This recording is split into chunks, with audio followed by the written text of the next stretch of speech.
तो शुरू करते हैं प्रश्नावली 18.2 से क्वेश्चन नंबर 21। क्वेश्चन नंबर 21 में लिखा है 21, 22 और 23 तीनों क्वेश्चन एक जैसे हैं। तो 21 नंबर में लिखा हुआ है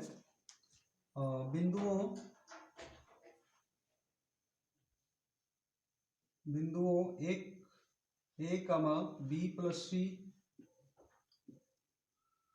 बी कमा सी प्लस ए तथा और एक्स कमा ए प्लस बी कह रहा है समरेख हो। समरेख हो तो ए का मान एक्स का मान ज्ञात करो। समरेख होने की दशा में एक्स का मान ज्ञात करो। देखिए समरेख को सबसे पहले समझ लीजिए। ये कोई सी एक मान लीजिए यह बिंदु यहां पर स्थित है और ये दूसरा बिंदु यहां पर स्थित होगा और तीसरा यहां पर। तो जब तीनों बिंदु एक ही रेखा में स्थित होंगे तभी समरेख होते हैं। एक रैखिक या समरेख एक ही बात है, या संरेख। संरेख या समरेख या एक रैखिक एक ही बात है। एक ही रेखा में तीनों बिंदु स्थित हैं। तो मैं क्या करता हूं, इन तीन बिंदुओं से त्रिभुज का क्षेत्रफल निकालते हैं और क्षेत्रफल जब इसका शून्य हो जाएगा तो त्रिभुज तो बन नहीं पाएगा। तो क्षेत्रफल शून्य होता है समरेख होने की दशा में। जब भी तीन बिंदुओं से त्रिभुज का क्षेत्रफल निकालेंगे, अगर शून्य आता है क्षेत्रफल, तो ऐसी दशा में तीनों बिंदु समरेख होते हैं यानी संरेख होते हैं। तो हमें सबसे पहले क्या करना है, तीनों बिंदुओं से क्षेत्रफल निकालना है। तो देखिए क्षेत्रफल का सूत्र आप लगाएं, या तो याद कर लें या फिर मैं बताता हूं सूत्र ही कैसे आता है इसका। ये पहला बिंदु x1 y1 है, ये x2 y2 है, ये x3 y3 है। तो ऐसी दशा में आपको करना क्या है, देखिएगा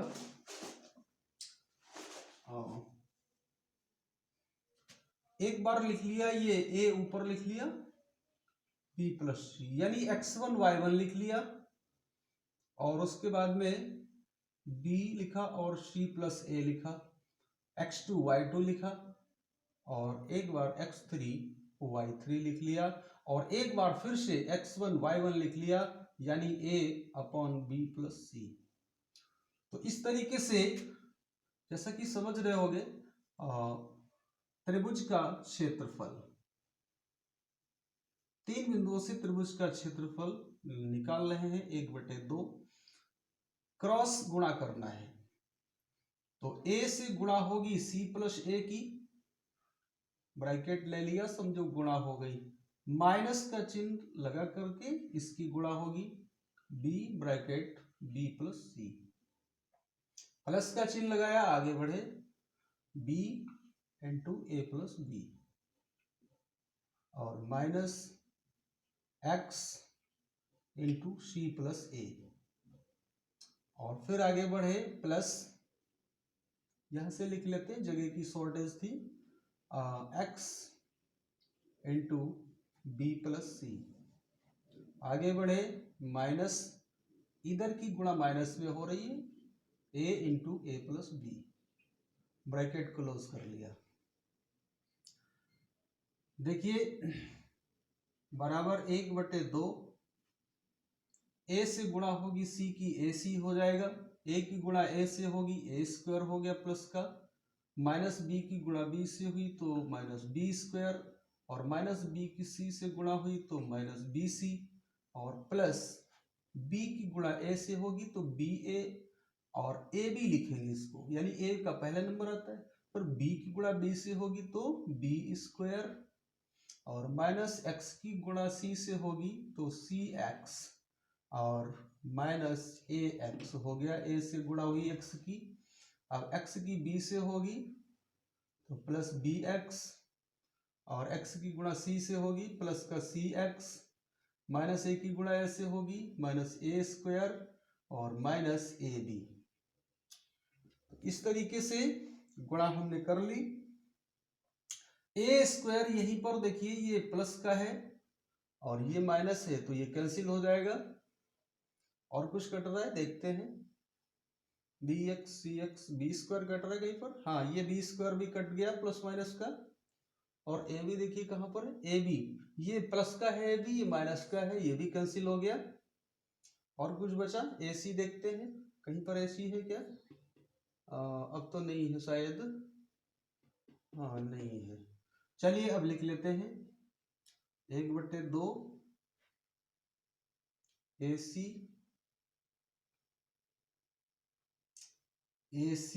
minus B C minus C X minus A X plus B X plus C X. ठीक है, तो देखिए इस तरीके से कॉमन लीजिए कि एक्स की वैल्यू हमें निकालना है। तो इसमें दोनों में सी कॉमन मिल रहा है, ले लिया, और सी एक्स भी कट गया, मैंने ध्यान नहीं दिया, ये भी कट जाएगा। इस सी एक्स को भी काट सकते हैं क्योंकि ये प्लस में है ये माइनस में है। अब देखिए इसमें दोनों में 1/2 लिया कॉमन, इन दोनों में c कॉमन मिल रहा है तो c कॉमन लिया तो a माइनस बी, और इन दोनों में माइनस का x कॉमन जब लेंगे तो माइनस जब कॉमन खींचेंगे पहले तो यहाँ पर a प्लस का हो गया और ये प्लस था तो माइनस हो गया। तो इस तरीके से यहाँ पर भी आगे देखते हैं, a माइनस बी फिर से एक कॉमन हो रहा है, दोनों में है, और बचा क्या c माइनस एक्स। तो इस तरीके से अब लिखेंगे तीनों बिंदु समरेख होने पर, तो समरेख होने पर त्रिभुज का क्षेत्रफल अभी बताया था 0 होगा, क्षेत्रफल 0 होगा। तो 0 की दशा में यहाँ पर क्षेत्रफल की जो क्षेत्रफल चल रहा है बराबर के पहले 0 रख लिया, बराबर 1/2 a माइनस बी और इंटू सी माइनस एक्स। तो तिरछी 2 से गुणा होगी 0 हो जाएगा, 0 बराबर a माइनस बी और c माइनस एक्स बचा। तो a माइनस बी भी 0 में कैंसिल हो गया, c माइनस एक्स को 0 के बराबर रख लिया, माइनस एक्स बराबर c को उधर ले गए क्योंकि हमें x की वैल्यू निकालना है, तो x बराबर c आ गया। इस तरीके से हमने यहाँ पर समरेख होने की दशा में x का मान निकाल लिया। इसी तरीके से 22 और 23 नंबर हैं, तीनों में त्रिभुज का क्षेत्रफल लगाना है और क्षेत्रफल समरेख होने की दशा में 0 रख देना है, क्षेत्रफल की जगह 0 रख देना है और अज्ञात राशि का मान निकल आएगा। फिर भी एक क्वेश्चन में आप और बता देंगे, देखिएगा। देखिए शुरू करते हैं, क्वेश्चन नंबर 22 लिखा हुआ है, यदि बिंदु 1,4 a,-2 और -3,16 समरेख हैं तो a का मान ज्ञात कीजिए। अभी जैसा कि इसके पहले भी हमने बताया था, इसी तरीके का क्वेश्चन नंबर 21 था। तो हमें त्रिभुज का क्षेत्रफल निकाल लेना है और क्षेत्रफल को 0 रख देना है क्योंकि समरेख है। समरेख होने पर फिर एक बार बताते हैं, त्रिभुज का क्षेत्रफल 0 होता है तभी तीनों बिंदु समरेख होते हैं। तो आइए लिख लेते हैं। सबसे पहले लिखा x1 y1 लिखना है, ये लिखा x1 y1 x2 y2 x3 y3। तो एक बार x1 y1 x2 y2 x3 y3 और एक बार फिर से x1 y1 लिख लेना है।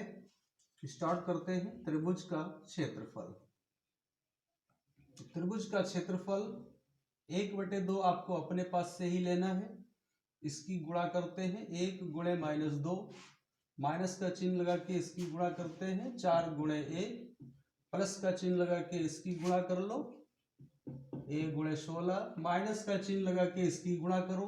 अब हमारे पास समस्या है, यहाँ पर दोनों चिन्ह माइनस के लिए गए हैं, तो आपको क्या करना है, यहाँ पर ब्रैकेट ले लेना है, -2 और और गुणे -3।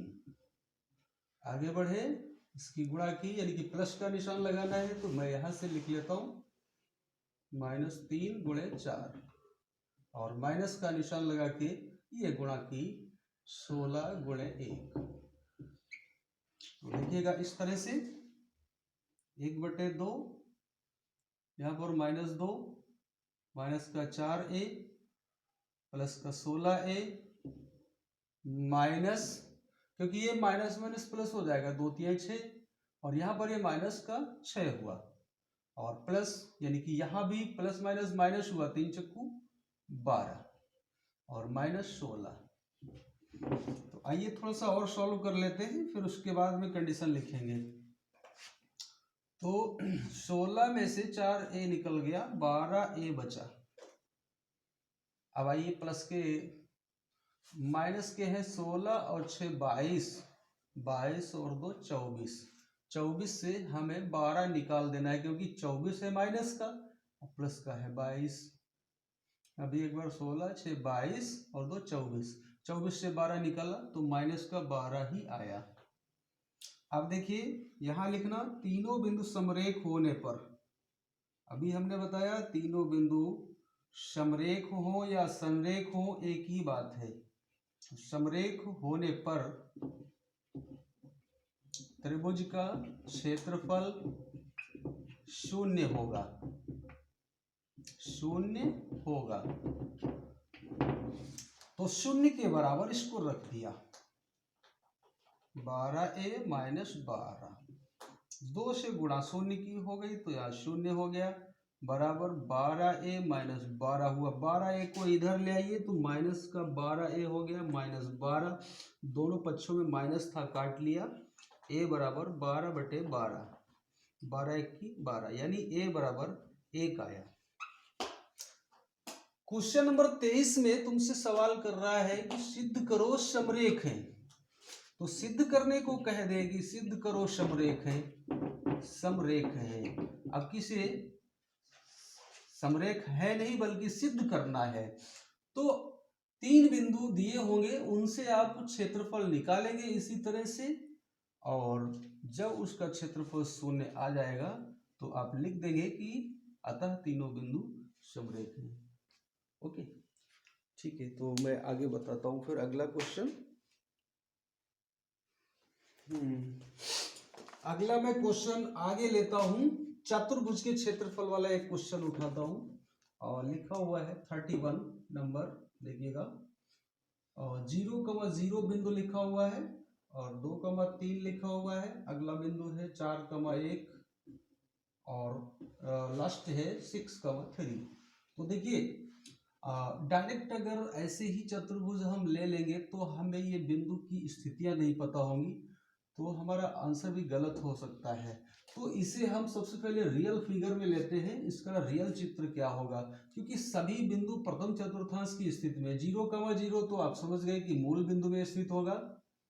और आइए अगला 2,3 है, तो भुज के 2 खाने हमने ऐसे काउंट कर लिए, मान लिया यहाँ पर है, और कोटि के 3 खाने काउंट कर लिए, तो यहां पर कहीं पर आएगा जो कि 2,3 होगा। इसके बाद 4,1 है, तो आगे बढ़िए, यहाँ पर 4 हो गया, यहाँ पर कोई बिंदु होगा जो कि 4,1 होगा, 1 के सामने ये ले लिया। फिर 6,3 है, तो 2 खाने और बढ़िए और 3 यानी कि इसकी सीध में ही रहेगा, तो ये 6,3 हो गया। अब इन सभी बिंदुओं को मिला देंगे तो ये स्थिति बनेगी।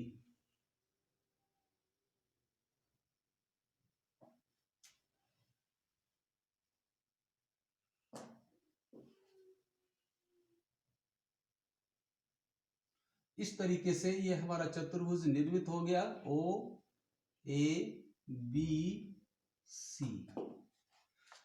तो देखिए अगर हम इनको सीरियल से बिंदु लेते, यानी 0,0 लेते इसका और फिर 2,3 इसका लेना पड़ता हमें, या इधर से 2,3 लिया फिर हमें 4,1 लेना पड़ता, तो इस वजह से देखो ये डिफरेंस में हो गए, इसलिए रियल फिगर में हमें इसे लेना पड़ा।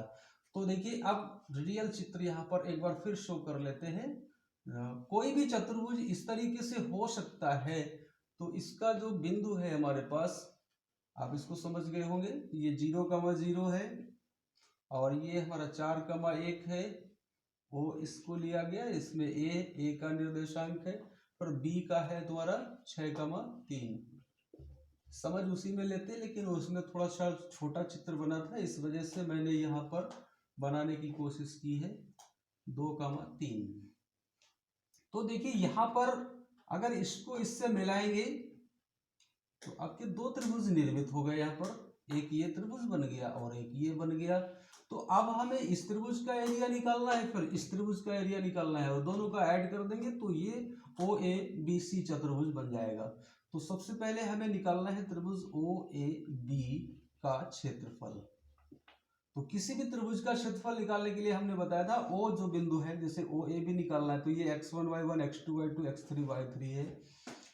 तो कौन से बिंदु हैं, यानी 0,0 और 4,1 और 6,3 से आप त्रिभुज का क्षेत्रफल निकालने जा रहे हैं। तो देखिएगा, तो इससे रख लीजिए 0, चलिए कोई बात नहीं, x1 y1 लिख लिया, x2 y2 लिखो, x2 y2 लिखा, फिर x3 y3 लिख लो, x3 y3, एक बार फिर से x1 y1 लिख लिया। अब त्रिभुज का क्षेत्रफल, इसको यहाँ पर काट दो, त्रिभुज OAB का क्षेत्रफल 1/2 अपने पास से लिया, इसकी गुणा करिएगा, 0 × 1, माइनस का निशान लगा के ये गुणा 0 × 4, प्लस का निशान लगा के ये गुणा 4 × 3, माइनस का निशान लगाकर ये गुणा 6 × 1, फिर से प्लस का चिन्ह लगाया 6 × 0 और माइनस का चिन्ह लगाया 3 × 0। तो देखिए 0 से किसी की गुणा हो रही वो तो 0 ही होगा, तो ये 0 हो गया, ये 0, यहाँ पर आपका ये 12 आया और ये 6 आएगा, बाकी सब 0 हो जाएंगे। तो 12 में से 6 गया, 6 बचा, यानी 1/2 × 6 यानी कि 3 वर्ग इकाई आया। तो 3 वर्ग इकाई OAB का आया है। अब OBC का निकालने जा रहे हैं, त्रिभुज OBC।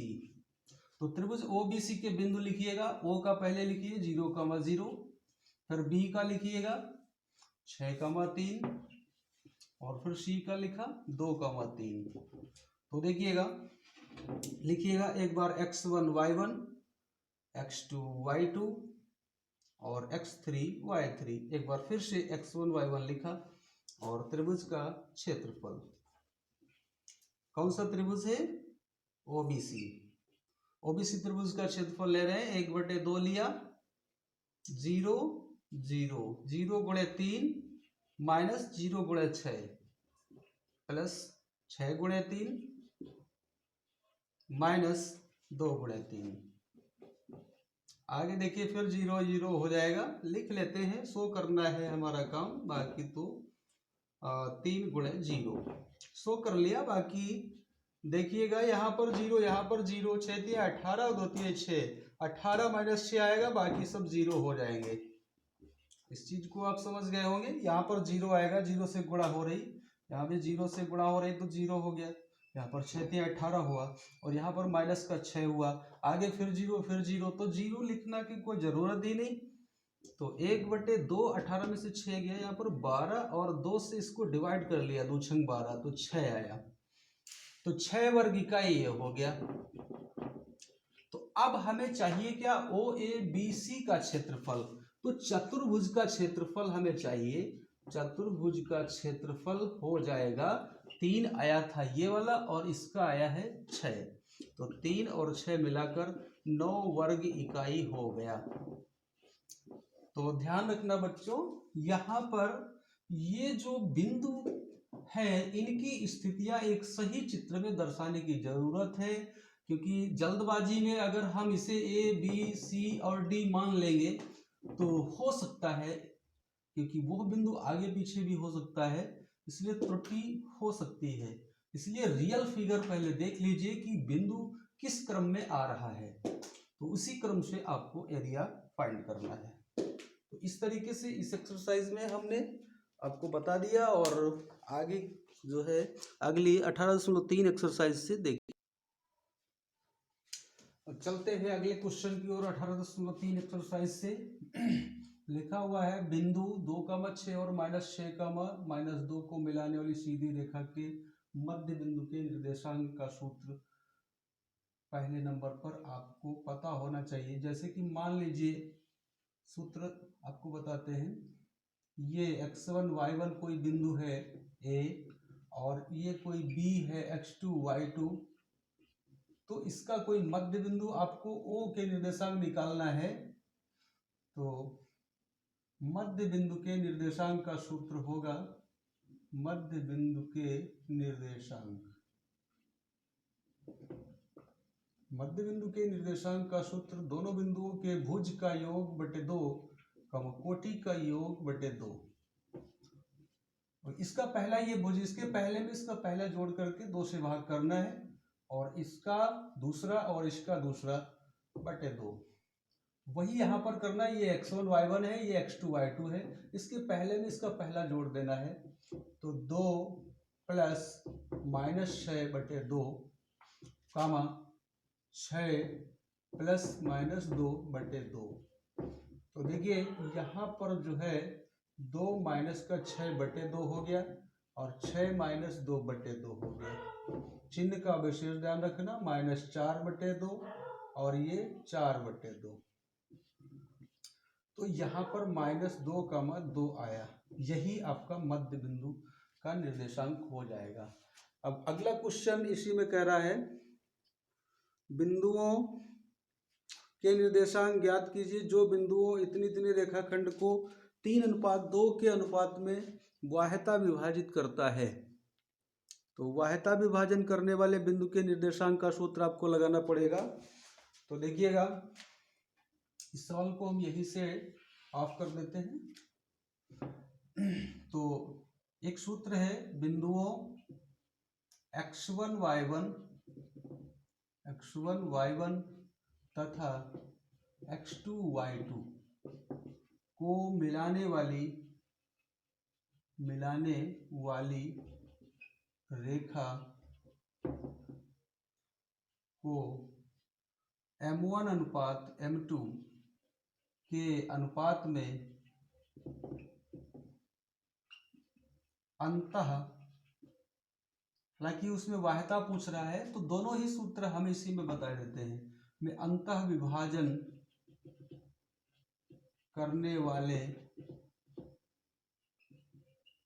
बिंदु के निर्देशांक।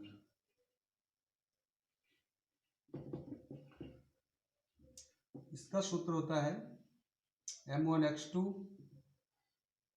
Plus m2 x1 upon m1 plus m2 कामा m1 y2 plus m2 y1 upon m1 plus m2। यहीं पर अगर बाह्यता है तुम्हारा, बाह्यता में आपको क्या कर लेना है, प्लस की जगह माइनस का निशान लगा लेना। तो एक बार सूत्र याद करने का फिर एक ट्रिक बताते हैं आपको, और ट्रिक ये है आपको सूत्र याद करने की कि सबसे पहले आपको m1 प्लस m2 लिख लेना है। m1 प्लस m2 नीचे ऊपर लिख लीजिए, यहां भी m1 प्लस m2 कमा करके लिख लो, नीचे ऊपर m1 प्लस m2 लिख लिया। अब यहां पर x2 कर लीजिए, यहां पर x1, बस हो गया। यहां पर y2 और यहां पर y1, क्लियर हो गया। इसी प्रकार जैसे माइनस वाला लिखना है तो m1 माइनस m2 लिख लीजिए, नीचे ऊपर m1 माइनस m2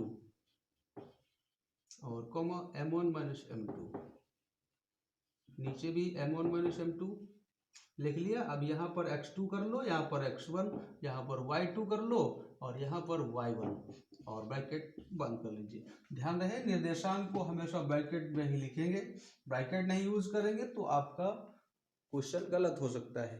अब देखिए क्वेश्चन नंबर 2 में बाह्यता विभाजन में पूछ रहा है, तो इसे मैं बताऊंगा अभी। तो देखिएगा उस बिंदु के निर्देशांक ज्ञात कीजिए जो बिंदुओं इतने से खींचे गए रेखाखंड को 3:2 के अनुपात में वाह्यता विभाजित करता है। तो हमें वाह्यता विभाजित करने वाले बिंदु के निर्देशांक का सूत्र लिखना है। वाह्यता विभाजित करने वाले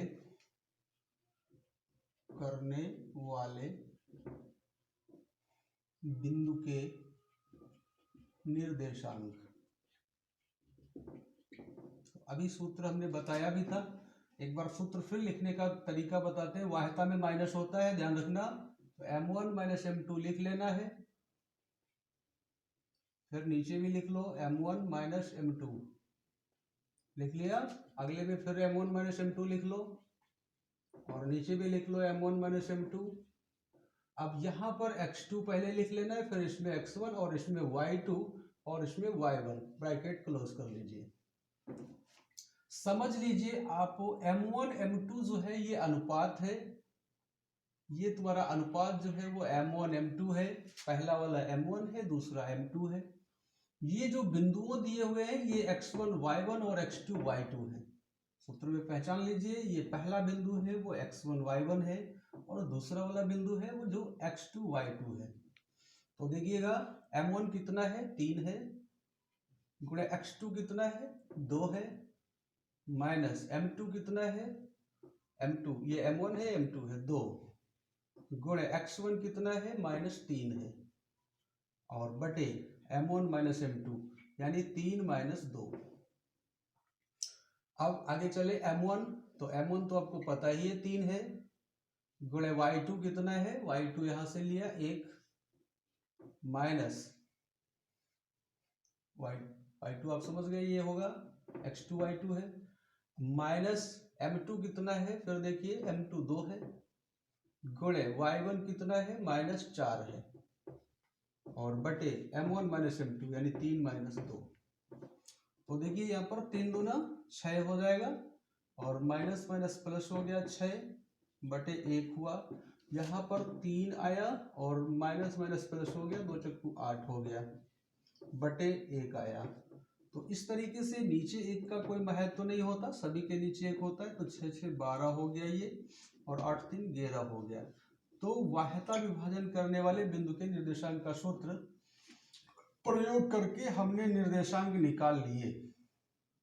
किसी भी दशा में मान लीजिए यहाँ पर कभी कभी क्या होता है, वाह्यता विभाजन करने वाले बिंदु के निर्देशांक दिए होते हैं और इसमें से कोई राशि अज्ञात कर देता है। तो यहाँ पर या तो x यानी कि y यहाँ पर अज्ञात है, तो इस तरीके से यहाँ पर भुज और भुज बराबर भुज करके कोट बराबर कोट करके मान को निकाल लिया जाता है। तो एक बार अंता विभाजन में आपको फिर सूत्र बताते हैं। अंता विभाजन, क्योंकि अगले क्वेश्चन में अंता विभाजन होगा, तो m1 और इसमें प्लस का निशान आ जाएगा, बाकी सब वही रहेगा। तो m1 प्लस m2 नीचे ऊपर लिख लिया, नीचे ऊपर लिखा, यहाँ भी m1 प्लस m2 लिख लिया।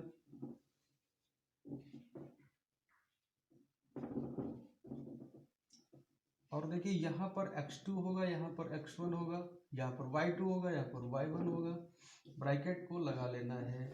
निर्देशांक लिखने के लिए यहाँ पर ब्रैकेट को लगाना बहुत जरूरी है, ब्रैकेट नहीं लगाया तो ये गलत माना जाएगा।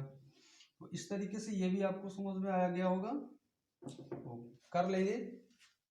देखिएगा नेक्स्ट,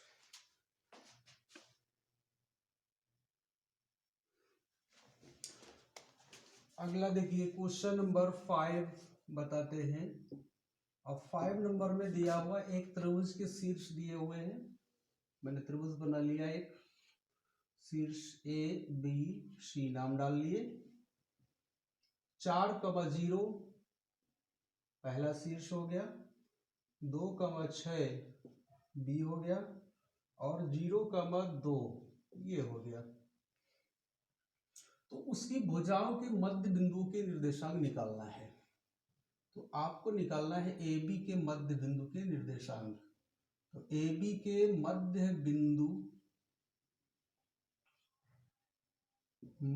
बिंदु के निर्देशांक, जैसा कि जानते हैं मध्य बिंदु के निर्देशांक का सूत्र होता है x1 प्लस x2 बटे 2 y1 प्लस y2 बटे 2।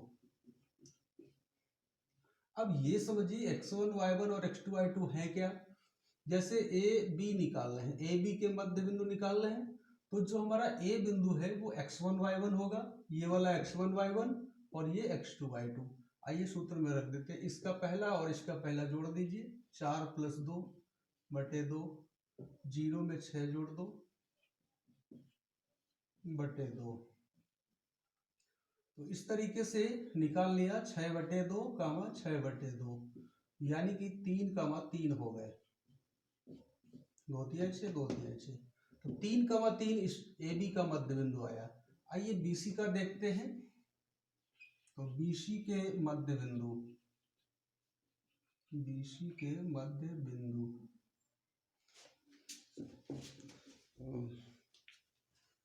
सॉरी लाइट ऑफ हो गई इसलिए मुझे बंद करना। देखिएगा बी आपका हो गया ये x1 y1, ये x2 y2। तो बार बार सूत्र लिखने की जरूरत नहीं, मैं सीधे बता देता हूँ, 2 + 0/2 और 6 + 2/2। इसके पहले में इसका पहला जोड़ दिया, इसके दूसरे में इसका दूसरा जोड़ दिया, बटे 2 कर दिया। तो ये आपका हो गया, नीचे लिख देते हैं 2/2 और 8/2। तो इसे काटेंगे तो 1,4 आ जाएगा, 2 × 2 और 2 × 8। इसी प्रकार आप AC के मध्य बिंदु भी निकाल सकते हैं। किताब से अपना आंसर मिला लेना, तीनों आपका निकल आए, तीनों मध्य बिंदु। क्वेश्चन नंबर 8 बताते हैं, ऐसे ही समझ लो। एक वृत्त है, ये आपका वृत्त हो गया, इसके एक व्यास के सिरे दिए हुए। व्यास क्या होता है? जो रेखा केंद्र से होकर जाती है वो व्यास हो गया। ये 7,-1 दिया है और 5,3 दिया हुआ है। पूछ रहा है उसके केंद्र के निर्देशांक और त्रिज्या की लंबाई पूछ रहा है। तो इसका केंद्र क्या होगा? केंद्र ही तो AB का मध्य बिंदु होगा, क्योंकि केंद्र जो होता है वो मध्य बिंदु होता है, व्यास का आधा आधा होता है। ये त्रिज्या होगा, ये भी त्रिज्या। तो यानी OA बराबर OB होगा, त्रिज्याएं समान होगी। तो लिखना व्यास के AB, व्यास के मध्य बिंदु O के निर्देशांक। तो AB के निकालने जा रहे हैं आप, ध्यान दीजिए। AB A आपका x1 y1 हो गया, ये x2 y2 हो गया। तो इसके पहले में इसका पहला जोड़िए, 7 + 5/2 -1 कमा करके -1 + 3/2, 7 और 5 12/2 और ये 2/2। इससे भी सॉल्व कर लिया, 6,1 आया, 2 × 12 2 × 2। तो ये 6,1 आया। अब त्रिज्या की जरूरत है, तो केंद्र से परे तक की दूरी ये त्रिज्या हो गई। तो दो बिंदुओं के, जैसा कि पहले एक्सरसाइज में ही बताया था हमने 18.2 में, पहला ही क्वेश्चन था, दो बिंदुओं के बीच की दूरी का सूत्र लगाना था। तो OB निकालना है आपको। OB बराबर सूत्र लगाया आपने, √x1 - x2 का whole square plus y1 - y2 का होल स्क्वायर। अब ये समझ लीजिए, ये x1 y1 x2 y2 होंगे क्या? जैसे OB निकाल रहे हैं, तो O आपका, ये आपका हो गया x1 y1 और ये हो जाएगा x2 y2। तो इसके पहले से इसका पहला घटाना है,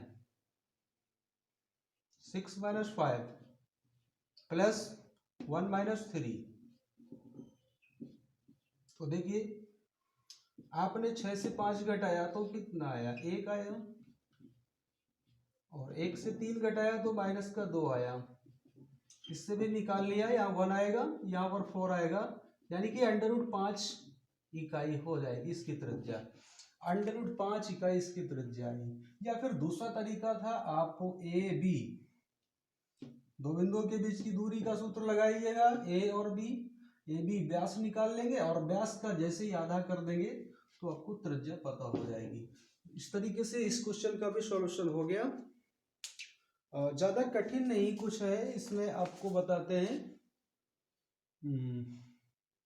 केंद्रक 18 नंबर में और 19 नंबर में और 20 नंबर में इनमें केंद्रक पूछ रहा है। तो त्रिभुज के केंद्रक के निर्देशांक का सूत्र होता है केंद्रक के निर्देशांक का सूत्र होता है x1 + x2 + x3 बटे 3 कामा y1 + y2 + y3 और बटे 3। तो यह सूत्र आप लगा लीजिए तो केंद्रक निकल आएगा। लेकिन किसमें क्या है, जैसे कि इसमें 19 नंबर में कोई अज्ञात राशि है, y1 अज्ञात है, तो यहाँ पर अज्ञात राशि रख लेना, y रख लेना। फिर यहाँ पर केंद्र के निर्देशांक दिए हुए हैं, तो भुज बराबर भुज करके आप यहाँ से अज्ञात राशि निकाल सकते हैं।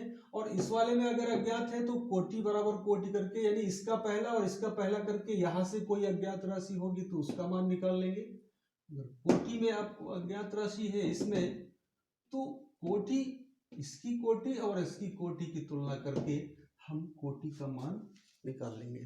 तो इस तरीके से आप ये समझ गए होंगे बहुत अच्छी तरह से। देखिएगा, बहुत ये भी त्रिभुज के शीर्ष दिए हुए हैं, त्रिभुज के केंद्रक के निर्देशांक पूछ रहा है। त्रिभुज के केंद्रक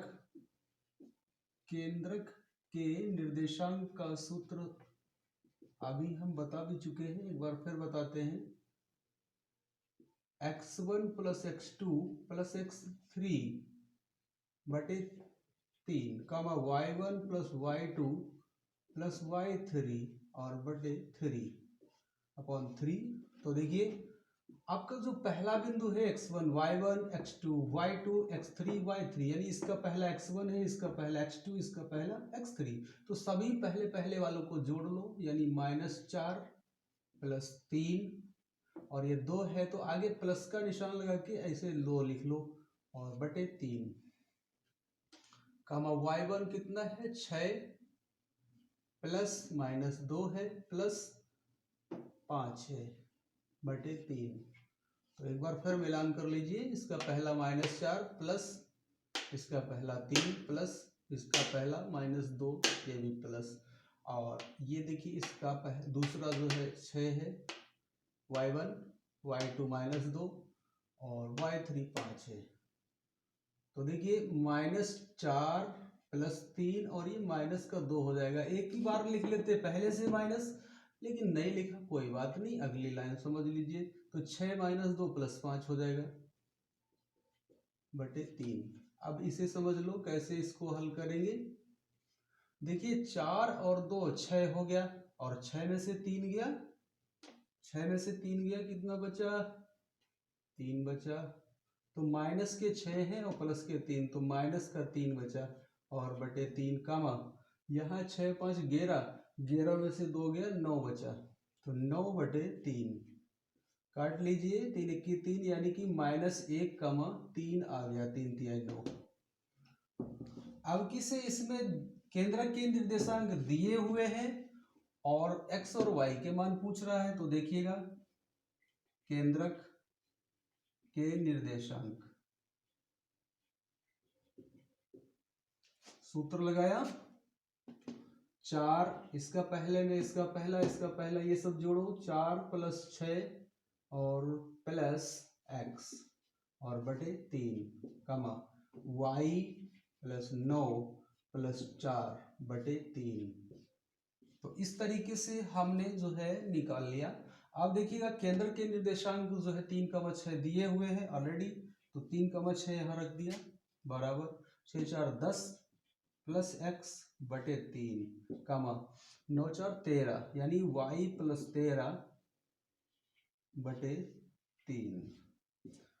तो अभी हमने बताया था भुज बराबर भुज करके x का मान निकाल लेंगे और कोटि बराबर कोटि करके y का मान निकाल लेंगे। तो 3 बराबर 10 + x बटे 3, तिरछी गुणा कर ली, तो 10 + x बराबर 3 × 3 = 9, x बराबर 9 माइनस का 10 हो गया, यानी x बराबर -1 आया।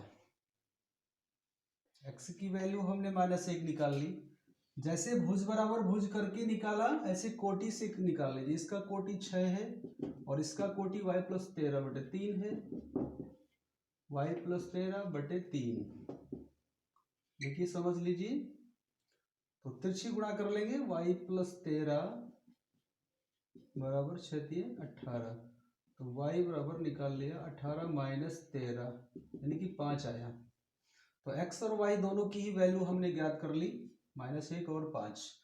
इसी तरीके से इसमें भी देखो पूछ रहा है, त्रिभुज के 2 शीर्ष दिए हुए हैं और त्रिभुज का केंद्रक दिया है, तीसरा शीर्ष पूछ रहा है। तो तीसरा शीर्ष हमने x, y मान लिया, यानी आपका ये x1 y1, x2 y2 और x3 y3, और इधर केंद्रक के भी निर्देशांक दिए हुए हैं, तो आप कर लेंगे आसानी से। यानी 4,3 ये केंद्रक हो गया, बराबर 3 और -4 और ये x, यहाँ पर माइनस का ही निशान लगा लिया क्योंकि प्लस होगा x1 प्लस x2, तो यहाँ पर x2 जो है वो माइनस का है इसलिए -4 लिख लिया, और x3 ये हो जाएगा आपका तीसरा शीर्ष, और बटे 3, y1 5 है प्लस y2 -6 है, तो इसलिए सीधे माइनस लिख लो डायरेक्ट, और प्लस y और बटे 3। तो यहाँ पर भुज बराबर इसको इसके बराबर रख लेना, x की वैल्यू आ जाएगी, और इसको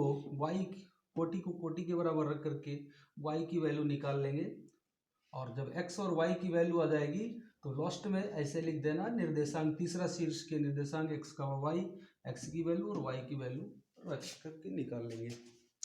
तो इस तरह से ये भी आपका ऑफ हो गया। यहीं से कोई प्रॉब्लम हो प्लीज़ कमेंट करके हमें बताइएगा।